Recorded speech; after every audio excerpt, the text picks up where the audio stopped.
আততায়ীর বন্দুকের নিখুঁত লক্ষ্য প্রাণ কেড়ে নিয়েছে ইনকিলাব মঞ্চের আহ্বায়ক তথা ছাত্রনেতা ওসমান হাদির।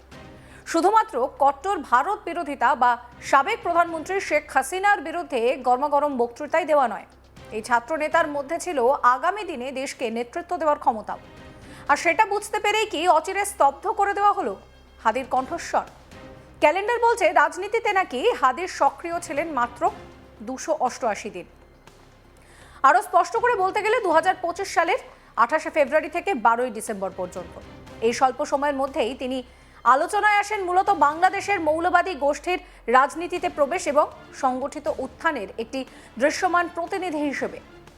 রাজনৈতিক বিশ্লেষক ও গোয়েন্দা সূত্রগুলোর মতে এই সময়কালে হাদির রাজনৈতিক ভূমিকা ব্যক্তি উদ্যোগের চেয়ে বেশি গুরুত্ব পায় একটি নির্দিষ্ট আদর্শিক গোষ্ঠীর কৌশলগত বিস্তারে। এবার এক নজরে দেখে নেওয়া যাক হাদির রাজনৈতিক উত্থানের হাল হাকিকত। 2025 সালের 28 ফেব্রুয়ারি রাজধানীতে আয়োজিত একটি সমাবেশে প্রথমবারের মতো প্রকাশ্যে রাজনৈতিক বক্তৃতা দেন হাদি। ওই সমাবেশে ধর্মভিত্তিক রাষ্ট্রচিন্তা, সংস্কৃতির অবক্ষয় এবং নৈতিক শাসন প্রতিষ্ঠার দাবি তিনি সামনে আনেন। উপস্থিত একাধিক প্রত্যক্ষদর্শী ও আয়োজক কমিটির একটি সূত্র জানায় যে ওই কর্মসূচির পিছনে একটি পরিচিত মৌলবাদী সংগঠনের লজিস্টিক এবং জনসমাগম সহায়তা ছিল। মার্চ মাস জুড়ে সামাজিক যোগাযোগ মাধ্যম অর্থাৎ সোশ্যাল মিডিয়ায় হাদির বক্তব্য এবং ভিডিও ছড়িয়ে পড়তে থাকে। এইসব কন্টেন্টে ধর্মীয় পরিচয় কেন্দ্রিক রাজনীতি, নারী ও সংস্কৃতি বিষয়ে কঠোর অবস্থান এবং রাষ্ট্রীয় নীতিতে ধর্মের প্রভাব বৃদ্ধির দাবি স্পষ্ট হয়ে ওঠে। এপ্রিল থেকে জুন এই 3 মাসে হাদি দেশের বিভিন্ন জেলায় অন্তত 12টি সমাবেশ এবং আলোচনা সভায় অংশ নেন বলে সংশ্লিষ্ট সংগঠনের কর্মসূচির তালিকা থেকে জানা গিয়েছে।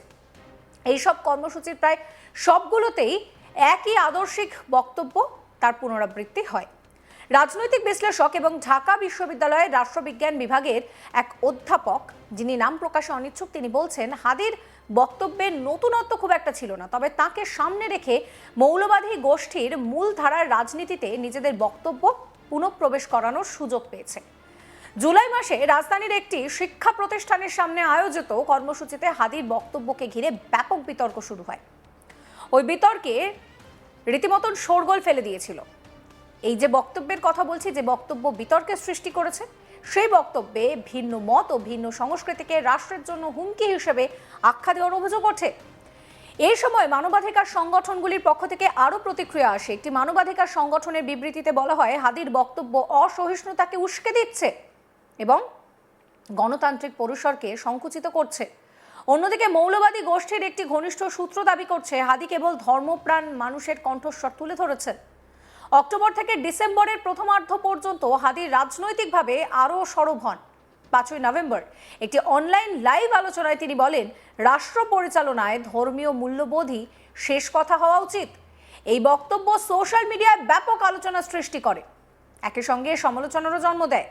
12 ডিসেম্বরে সর্বশেষ একটি রাজনৈতিক কর্মসূচিতে অংশ নেওয়ার মধ্যে দিয়ে হাদির 288 দিনের সক্রিয় রাজনৈতিক অধ্যায় শেষ হয়ে যায়। এরপর প্রকাশ্যে রাজনৈতিক তৎপরতায় তাকে আর দেখা যায়নি। গোয়েন্দা সংস্থার একটি সূত্র বলছে এই 288 দিনে হাদি মূলত মৌলবাদী গোষ্ঠীর ফ্রন্ট ফিগার হিসেবে কাজ করেছেন। তাদের ভাষ্য, তাদের জনপ্রিয়তা ও আলোচনাকে ব্যবহার করে সংগঠনটি তরুণদের মধ্যে নিজেদের প্রভাব বাড়ানোর চেষ্টা করেছে।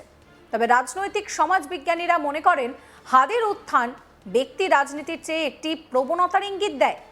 জাহাঙ্গীরনগর বিশ্ববিদ্যালয়ের এক গবেষক বলছেন হাদির ঘটনা দেখায় কিভাবে স্বল্প সময় কাউকে সামনে রেখে আদর্শিক গোষ্ঠী রাজনৈতিক স্পেস দখলের চেষ্টা করে। সব মিলিয়ে মাত্র 288 দিনের রাজনৈতিক সক্রিয়তায় হাদি ব্যক্তি রাজনীতিবিদ হিসেবে যতটা না পরিচিতি পেয়েছেন, তার চেয়ে বেশি পরিচিতি হয়েছে বাংলাদেশের মৌলবাদী গোষ্ঠীর রাজনীতিতে প্রবেশ ও সক্রিয় উত্থানের প্রতীক হিসেবে। এই প্রবণতা ভবিষ্যতে দেশের রাজনৈতিক বাস্তবতায় কী প্রভাব ফেলে সেটাও কিন্তু এখন প্রশ্নের মুখে।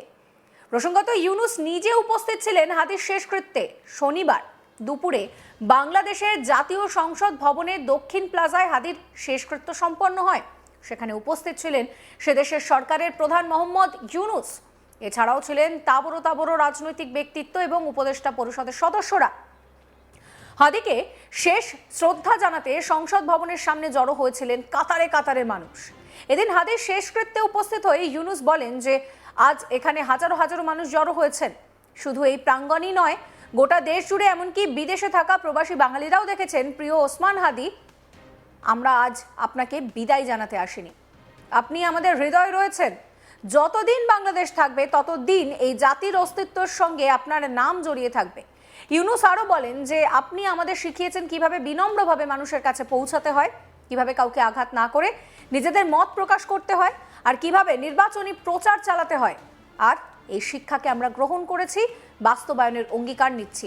আমরা এমন এক রাজনৈতিক সংস্কৃতি গড়তে চাই যেখানে হাদির আদর্শ চিরজীবন্ত হয়ে থাকবে। আমরা কারোর সামনে মাথা নত করব না, দেশের দরবারে মাথা উঁচু রেখেই দাঁড়াবো, এটাই জনগণের কাছে আমাদের প্রতিশ্রুতি। আর সেই প্রতিশ্রুতি যে কোনো মূল্যে আমরা পূরণ করব।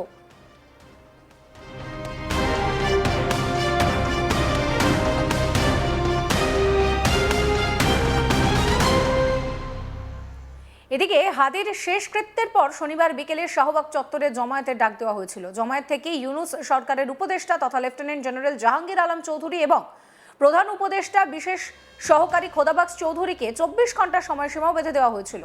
ইনকিলাব মঞ্চের তরফে আবদুল্লাহ আল জাবের বলেন, 24 ঘন্টার মধ্যে তাদেরকে জনসমক্ষে এসে বলতে হবে গত এক সপ্তাহে তদন্ত কত দূর এগিয়েছে, আর এর জবাব না দিতে পারলে তাদের পদত্যাগ করতে হবে। এছাড়াও নির্বাচন বানচাল করতে দেশ বিদেশ থেকে ষড়যন্ত্র করা হচ্ছে বলেও দাবি করেন জাবের। দেশবাসীকে শান্ত থাকা এবং কোনো প্ররোচনায় পা না দেওয়ার আর্জি জানিয়েছেন তিনি। এদিকে রাশেদ প্রধান প্রতিবাদী মঞ্চ থেকে দাঁড়িয়ে বলছেন যে যারা হাদির ওপরে হামলা করেছেন, হিন্দুস্তান তাদের আশ্রয় দিয়েছে, তাদের ফেরত দিতে হবে। তারপর হিন্দুস্তানি সরকার অফিসিয়ালি বিবৃতি দিয়ে বলে ভারতীয় দূতাবাসে কিছু চরমপন্থী এসেছিল।